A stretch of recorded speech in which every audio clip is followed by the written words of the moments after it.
Eu queria que você abrisse a sua Bíblia lá em livro de Provérbios. Provérbios capítulo 29, o versículo ao 18. E hoje eu tenho falado com as pessoas sobre o que aconteceu desde o pecado de Adão, desde a queda de Adão e Eva, que também o homem existe a partir dali. Não vou falar de antes, porque antes já teve a rebelião também de Satanás, amém? A Bíblia diz que 1/3 se foi. Então, quando eu falo a partir dali, eu estou pegando o ser humano. Com o pecado de Adão e Eva, essa natureza ficou com a gente. O da rebelião, muitas vezes, o de não querer seguir regras, de não querer andar dentro de um formato, de um padrão. Quando eu leio na Bíblia, eu vejo lá o Senhor Deus, ele chega para Caim e fala: Caim, o pecado bate à sua porta, mas ele fala: compete a você dominar sobre ele. E o Caim, ele vira de uma maneira grosseira com Deus, né? E Deus outra hora pergunta para ele assim: cadê o teu irmão? Ele: sou cuidador do meu irmão. E Deus já perguntando para ele, né? Querendo ver se ele realmente sabia o que estava acontecendo, o que ele havia feito. E na verdade ele já meio grosseiro. E às vezes somos assim. Nos rebelamos facilmente contra a palavra de Deus. Rejeitamos ali os limites da palavra. Quantas pessoas não deixam o caminho de Deus porque ela fala: não, eu não consigo seguir a palavra. Mas a palavra ela é tão boa, não é? O propósito da palavra é, na verdade, nos proteger de tudo aquilo que é mal, nos livrar daquilo que é mal. E a Bíblia diz até, não havendo profecia, o que acontece? O povo perece. Ou seja, se Deus não dirigir o povo dele, guardar o tempo todo o povo dele fica perdido. Isso é uma verdade. Quantas vezes você se encontrou perdido nesse mundo? Em quantas situações você se viu numa situação que você não sabia o que fazer? E às vezes você procura alguém, você tenta achar uma porta, a porta não aparece. E às vezes até aqueles que estavam com você, nessa hora viram as costas, não é? Acaba te deixando de lado. E aí você começa a descobrir que tudo que você precisa, você só vai conseguir na direção de Deus. Andando com Deus. Fazendo aquilo que a palavra de Deus te direciona a fazer. E aí ele diz: porém o que guarda a lei, esse é bem-aventurado. Amém? Eu vou pegar um texto só para exemplificar tudo isso aqui, e depois eu vou dar sequência à palavra. Evangelho de João, capítulo 2, fala sobre o casamento. Amém? Vamos lá, Evangelho de João, capítulo 2. Glória a Deus. Diz assim: ao terceiro dia fizeram-se umas bodas em Caná da Galileia, e estava ali a mãe de Jesus. E foi também convidado Jesus e os seus discípulos para as bodas. E faltando vinho, a mãe de Jesus lhe disse: não tem? Não tem vinho. E disse-lhe Jesus: mulher, que tenho eu contigo? Ainda nem é chegado, não é chegada a minha hora. E sua mãe disse aos serventes: fazei tudo quanto ele vos disser. Até aqui você já nota que eles estavam numa festa, havia um cenário alegre, feliz, eles comemorando. Era um momento de alegria para eles. Só que de repente, mesmo no momento de alegria, quando está tudo dando certo, de repente acaba o quê? Acaba o vinho. E aí você vê como é que ficou as coisas. Eu não sei qual que era o grau de parentesco, de influência de Maria nessa festa. Só que a Maria, ela chega para Jesus e fala: Jesus, o vinho acabou. Meio assim, faça alguma coisa, não é? Dá uma direção, faça, resolva, porque eles não têm mais vinho. Ou seja, eles estavam perdidos. As festas daquele tempo não é igual a de hoje. A festa daquele tempo durava 3, 4 dias, não é verdade? Tem um povo que olha assim e fala: ei, pastor, por que acabou esse tempo, né? 3, 4 dias de festa, né, irmãos? Já pensou?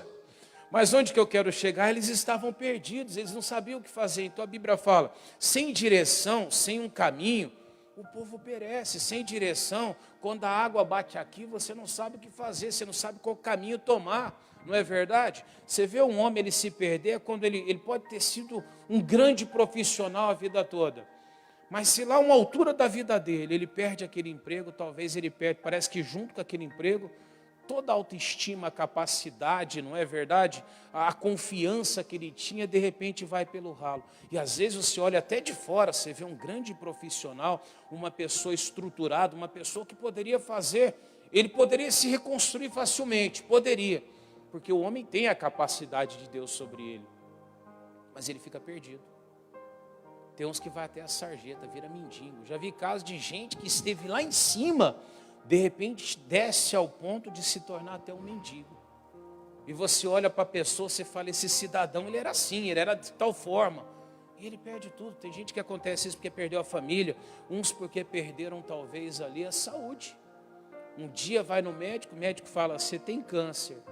No outro dia você já vê a pessoa deprimida, não come mais, começa a perder peso, a pessoa vai definhando, o emocional dela fica perdido. É como se a bússola que estabiliza ela, não é? De repente, se perdesse. Ou seja, se nós não tivermos ali uma direção, um caminho que Deus nos mostra, nós vamos ficar como essas pessoas da festa. Vamos ficar perdidos. Só que aí, se tem uma coisa que a gente deve observar muito e tirar como lição da Maria, é isso. A Maria dá um conselho ali que se todos aqueles que dessem ouvido a ela, realmente escutassem o que ela diz, o mundo seria diferente. Ela fala, fazei tudo quanto ele vos disser. Pastor, a Maria, ela é uma mulher qualquer? Não, olha a direção que ela deu. Amém? De vez em quando as pessoas falam que Maria era uma mulher qualquer, né, irmão? Não era qualquer, né, irmão? Ela carregou o filho de Deus no ventre dela, então não é qualquer. É como alguém chegar para mim e falar, o missionário Soares é um pastor qualquer. Não é. Os líderes que a gente tem, não vou citar nomes aqui para não invadir essa privacidade, não é.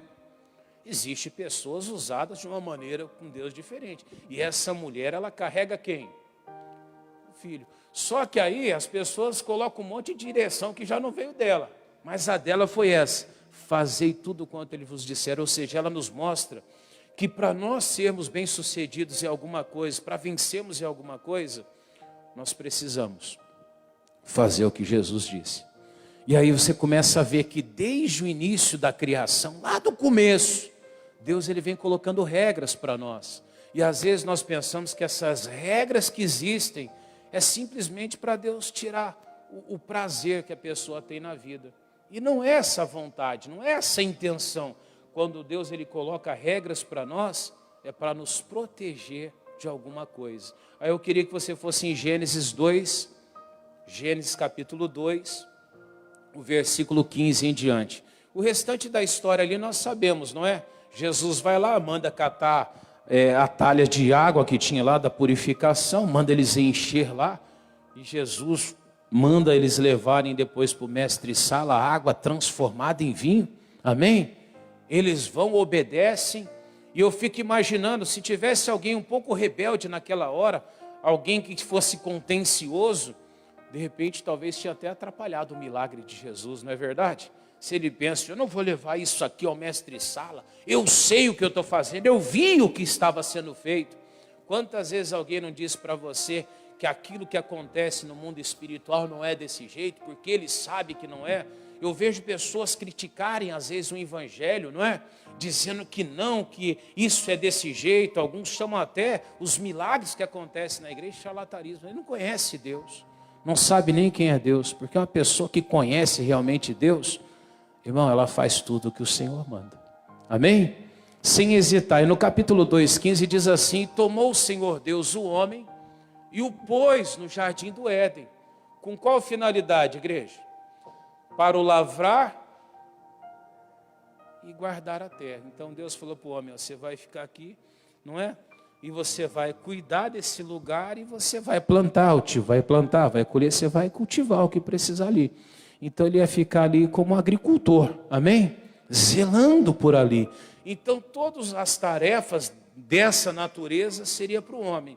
E aí Deus continua, agora as regras. E ordenou o Senhor Deus ao homem, dizendo, de toda árvore do jardim comerás. Tipo assim, Deus, Faz o que vocês quiserem, pode comer tudo o que quiser, amém? Quiser comer veneno ali, vocês podem, não vai morrer mesmo, não tinha morte, né, irmão? Então vocês podem comer até veneno se quiser, que não tem problema. Só que aí Deus chega e fala assim, mas da árvore, não é? Que está no meio do próximo versículo ali, mas da árvore do conhecimento do bem e do mal, dela não? Pronto, está feita a desgraça, né, irmão? Aí a natureza do homem já começa a mudar, não é? Deus fala, não faz. Aí ele fala, eu vou fazer. Não é mais ou menos assim? Você pega uma criança, irmão, você chega para uma criança e fala assim, ó, você não pode pegar aquilo ali. Qual que ele quer? Aquilo que você falou que não quer, não é? Se você falar para a criança, você vai ficar ali fora. Aqui dentro você não pode ficar, ele quer ficar onde não pode. Criança já faz isso, não é? Adulto pior ainda. Eu me lembro muitas vezes, eu não vou falar aqui, depois vou arrumar confusão dentro de casa, na família. Mas eu tinha uma irmã que ela gostava muito de dançar, e dançava bem. Só que ela era assim, chegava uns horários da noite assim, ela fugia de casa e ia para os bailes dançar. E de vez em quando a minha mãe ia atrás dela, né? Às vezes quando ia com polícia, via, trazia. E fugia mesmo, eu pulava a janela, tinha vezes que colocava cobertor virado lá para disfarçar. Tinha uma criatividade terrível, dançava bem, de vez em quando voltava até com os troféuzinhos e tudo. Mas eu me lembro quando proibiam, ela falava, vocês não querem a nossa alegria, não querem a nossa felicidade, vocês querem nos atrapalhar. E a grande verdade é essa, não é? Algumas pessoas, elas têm esse pensamento de Deus também. Como se Deus ele quisesse tirar o prazer que ela tem na vida dela. Tipo assim, Deus fala assim, eu vou sabotar a tua alegria, não é verdade? O Adão estava feliz, falou, não, vem cá, eu vou fazer uma adjuntora para você. Você está feliz demais, não é verdade, Adão? Eu vou tirar um pouco a tua alegria. Parece que é desse jeito que Deus faz, né? Não é não, irmãos. Tudo que Ele põe de limite, o Senhor Deus Ele põe com propósito para você. Ele quer te proteger. E Deus Ele fala, o dia que vocês comerem dessa árvore que está no meio do jardim, o que vai acontecer? Vocês morrerão. Pastor, e o que aconteceu? Eu não vou nem dar sequência depois para ler o restante, que a gente também sabe. Veio a serpente, falou para eles, ó, certamente vocês não morrerão. Vocês vão comer, vocês vão se tornar igual a Deus. O homem já criou dentro dele uma dúvida e rompeu. Por causa desse rompimento, dele passar por cima das regras de Deus, o que aconteceu com o homem? O mesmo Deus colocou ele no jardim, o mesmo Deus teve que fazer o quê? Expulsar ele do jardim. Mas onde que eu quero chegar com tudo isso? Quando Deus deu essa ordem para eles, qual que era a afinidade de Deus? O que Deus queria? Proteger ou colocar eles numa enrascada? Queria protegê-los. Sim ou não? Deus sabia, ó, a serpente vai vir, vai enganar e vocês vão perder o que vocês têm aqui. Depois disso você vê o irmão matando irmão, você começa a perceber que o Adão já se escondia de Deus. De repente eles percebiam que estavam nus naquele jardim, ou seja, toda desgraça que vem depois começou onde? Quando ele desobedece a Deus. Ou seja, toda regra que Deus coloca, toda barreira que Ele coloca, toda ordem que vem de Deus, ela tem uma afinidade, ela está ali para resolver a sua vida. Então eu nunca devo olhar para aquilo que Deus me dá de direção e ignorar. Ao contrário, eu tenho que entender que tudo que Jesus diz, tudo que Ele traz para a minha vida, é como a Maria falou, faz tudo o que Ele mandar. Você pode ter certeza, o desfecho daquela história vai ser muito diferente. Amém? E um pouquinho à frente, foi o que eles fizeram, Eclesiastes 10:8, a gente vê a consequência do próprio erro de Adão e Eva. Amém?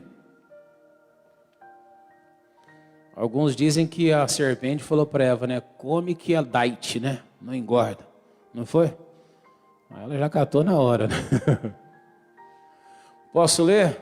Eclesiastes 10, capítulo 10, versículo 8. Amém? Olha o que diz lá. Quem abrir uma cova, o que acontece? Nela cairá. E quem romper um muro? Uma cobra o morderá. Voltando à história que eu falei da minha irmã, o que os meus pais queriam? Atrapalhar a felicidade? Qual que era a intenção dele?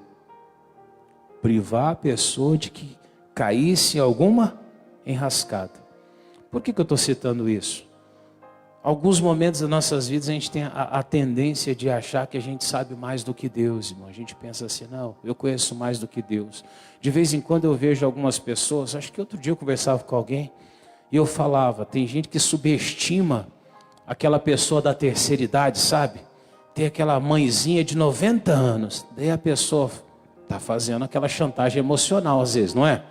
Aí você fala assim, ah não, ela não tem mais cabeça para isso. Ela não saberia fazer desse jeito. Irmão, ela tem 90 anos, irmão.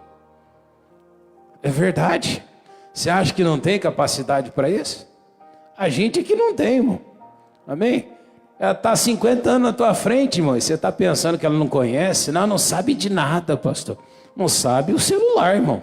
Não é a tecnologia. Mas vai ver se não conhece. Conhece muito mais da vida do que a gente, irmãos. Olha a experiência de vida que tem. Um bebê, quando nasce, ele já te dobra você com a manha dele, com a chantagem. É verdade ou não é? O bebê já te engana. Você põe um bebezinho dentro de casa, você assiste o canal que ele quer, você faz o que ele quer, você senta onde ele quer, você dá coisa na mão dele, ele joga no chão de novo, não é? E você cata. 2, 3, 5, 10 vezes você pega de novo, você entrega na mão, ele joga no chão de novo. Não é? Não paga a conta, não paga a água, não paga a luz. Não é? E controla toda a coisa. Bebê. Você imagina uma pessoa de 90 anos de idade? Ela não sabe nada mesmo? Tem certeza? Sabe. Amém? E aí às vezes nós chegamos diante de Deus e tentamos saber mais do que Deus, irmão. Nós pensamos que nós sabemos mais do que Deus. Ou seja, tudo que existe na palavra tem um porquê. Ou seja, algumas atitudes que nós tomamos, nós estamos abrindo uma cova para nós. Nós estamos rompendo um muro. Só que esse muro que você rompe hoje, isso que você deixa de cumprir hoje da palavra, amanhã vai trazer consequência para a sua vida. E às vezes essas consequências são terríveis. Tem gente sofrendo coisas hoje por causa dessas consequências. Porque não soube cuidar. Eu conheci um moço num dos eventos que nós tivemos. Ele foi para São Paulo lá. E quando ele chega em São Paulo, não conhecendo muito, né, irmão? Em São Paulo tem muita maracutaia, né, irmão? Tem muita gente ali esperto. Eu me lembro esse dia, ele vai e compra uma máquina digital por um preço, nossa, irrelevante. Era como se alguma coisa custasse 5 mil hoje, ele pagasse lá R$200, um exemplo. Amém? Ele aparece também com um par de aliança, uma aliançona bonita. Você olhava para a aliança e falava, nossa, hoje deveria valer uns, acho que, sei lá, vou ser usado aqui uns R$7 mil, pelo menos. E ele pagou, tipo, se fosse hoje, uns R$300. Ele todo feliz. Aí já ficamos preocupados com ele, porque isso é errado, não é, irmão? Se apareceu aqui lá, ninguém vende uma coisa por nada. Então, devia ser, no mínimo, o quê? Roubado. Quem compra algo roubado é pior do que quem rouba. Sim ou não? Ele incentiva, não é? O que rouba ainda tem as atenuantes deles lá. Mas o que compra o roubado, ele não precisava. Ele está fazendo um capricho. Mas beleza. Isso aí devia ter sido mais de 12, 13 anos atrás. Então, estava começando a ter essas máquinas digitais, né? E o cidadão, todo feliz. Demos bronca nele, falamos tudo. Na hora que ele foi abrir isso daí, irmãos, quando ele abre o embrulho, o cidadão, o malandro, colocou a máquina, uma carcaça de máquina Polaroid, que era quadradinha, tinha um jeitão moderno, enrolou tudo num plástico bonito, parecia até embalado a vácuo. Colocou a ponta de uns cabos modernos, sabe? Aqueles quando começou a sair o HDMI, a pontinha. E ele olhou, quando ele ouviu, acho que quando ele foi comprar, ele viu os cabos HDMI, ele falou, nossa, isso aqui já é uma coisa moderna, né? Irmão, ele comprou uma carcaça e um par de alianças de bijuteria, essas alianças de 50 centavos da Galeria Pajé, por R$300. Acho que foi a aliança mais cara que ele já viu na vida dele. Aí que você começa a entender.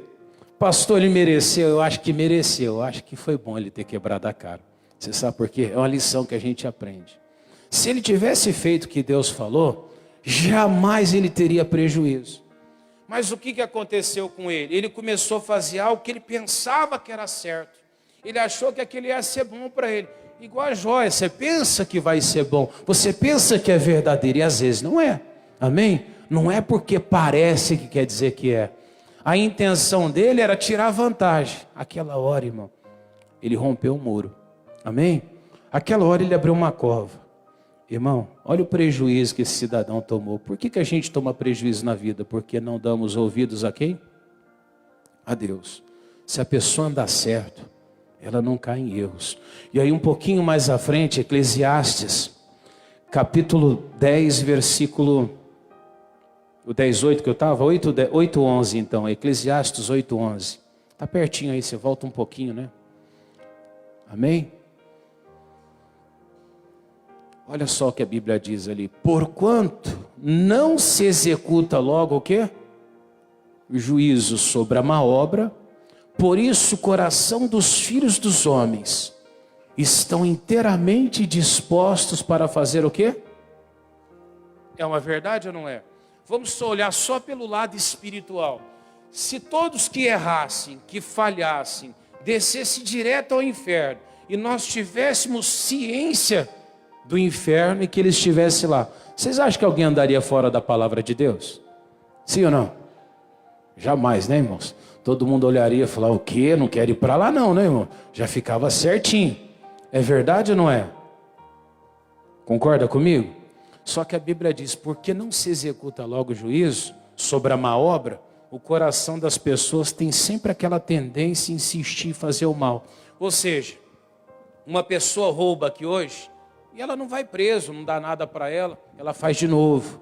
O outro olha também e fala, ele fez e não deu nada, então pode ser que dê certo para mim. E as pessoas vão insistindo. Só que elas trazem isso para a vida com Deus. Tudo que Deus falou para você, aparentemente pode parecer que as coisas não vão acontecer aquilo que está falando a palavra. Quando a Bíblia fala, por exemplo, trazei todos os dízimos, ele vai repreender o devorador. Muitas vezes uma pessoa ela vai e ela age fora da palavra. Ela imagina, não, está tudo certo hoje. Um belo dia, quando você está distraído na vida, o que você mais precisava, vem Satanás te dar uma pancada. É verdade ou não é? Não costuma ser assim? Um cidadão uma vez falou para mim, falou, pastor, a gente saiu para viajar, uns 3 pastores assim. Foi a primeira vez que eu vi furar 3 pneus de carro numa única viagem. E foi por aqui perto, irmão. Foi aqui por São José, Rio Pardo, não sei, tem um posto ali perto. Eu sei que estourou. Estourou um pneu, depois passou um pouquinho, estourou outro. Quando veio ligou, a gente teve que ceder um pneu desse carro para o carro dele. Passou mais um pouquinho, furou de novo. Quando furou o segundo, eu já comecei a ficar preocupado. Eu falei, caramba, né, irmão? O cidadão já furou 2, mesmo carro, irmão. Pastor, acontece isso? Eu não sei, mas aconteceu aquele dia. Aonde que eu quero chegar? Muitas vezes a pessoa, uma coisinha que passa na tua vida hoje, a Bíblia fala, não faz. Um belo dia você está indo, você está num lugar que você não precisa, Satanás fala que eu pego ele. Você vê? Por causa de pequenas coisas depois, não vou citar aqui também, senão a pessoa depois vê e fica brava comigo. Um pouquinho de, uma coisinha boba, às vezes um troco errado que você pega, irmão, num pedágio, muitas vezes te traz um prejuízo terrível. Muitas vezes você pega um troco errado num pedágio, você gasta com guincho ali um valor absurdo. Não vale a pena sair da palavra. A Bíblia diz porque o juízo demora, porque muitas vezes as coisas parecem que está indo bem, parece que está dando certo, né? Às vezes as pessoas têm a sensação que ela erra e as coisas estão fluindo, ela está indo bem. Tem gente que sai da igreja, ela pensa, bem, eu saí da igreja, estou feliz, não é? Estou vivendo, os amigos se aproximando de novo. Eu quero saber ali na frente, quando a casa cair, quando o juízo chegar, o que vai ser? Porque ele fala, pela demora do juízo, o nosso coração ele vai ficando cada vez mais disposto a errar. Então você fala, deu certo, você tenta de novo. Não é assim? As pessoas vão indo, chega uma hora que a casa dela cai. Irmão, não permita que a sua vida saia da palavra de Deus. Seja lá o que for na tua vida. Não faz o que fez no tempo dos juízes. Juízes 21, versículo 25. Vamos lá rapidinho? Juízes 21, 25.